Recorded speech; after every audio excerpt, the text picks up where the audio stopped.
Hi. Back in the day, they didn't have any kind of smart board or these kind of technologies with the clicker or Kahoot or any of this. We didn't even have a cell phone. So today, there's so many uses for smart boards in the classroom. And as a para, I have used this smart board that we have at our school to help teach lessons about science. There's just different sorting activities. We've done sight words. We've done lots of different lessons on those smart boards, and the kids love to go up to the board and be able to interact with it and not just sit and learn. They're actually engaged in learning, so I think that's a good thing. When I was looking through the smart boards, the Smart Technology 6000 series I really liked because you can have one person writing, you can have a person erasing, you can have somebody moving an image on the board all at the same time. So that's pretty cool. You can have more than one kid interacting with it, where the smart boards we have at our school is limited to one color pen being used at once and things like that. If the eraser isn't in there, then it doesn't work. So the new concepts that they have on these newer smart boards are pretty cool. I like learning about the Turning Point polling and interactive that use a clicker or your mobile device.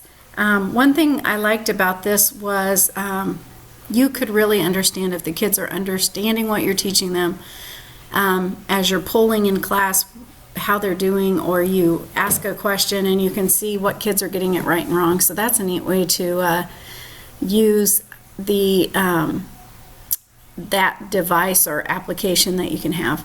Kahoot is an application that my daughters and sons have used at school to learn the lesson. Even in elementary grades that I work at, they'll use this in a classroom. The kids love it. They love interacting together as a class and figuring out who got it right. And then of course for the teacher, you really can assess the student as you're going, and that's part of what we're trying to do, is understand what kids are learning and what they're not, so that we can adjust our lessons and we can better teach them the way they can learn.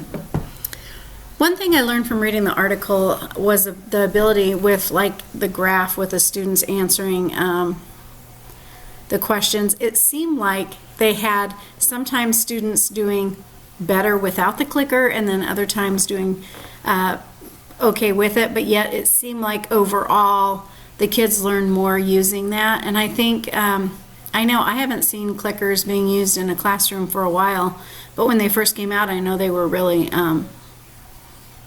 using them. But I think now with the smartphones and devices that our kids have, like Chromebooks in the classroom, they're not using them as much. But I like the idea, and I think it's actually some of our Kahoots and our Quizlets and things like that have really more Kahoot, I guess, than a Quizlet, but the Kahoot is kind of similar to how the clicker would work in the classroom. So those are my thoughts this week. Have a great night. Bye.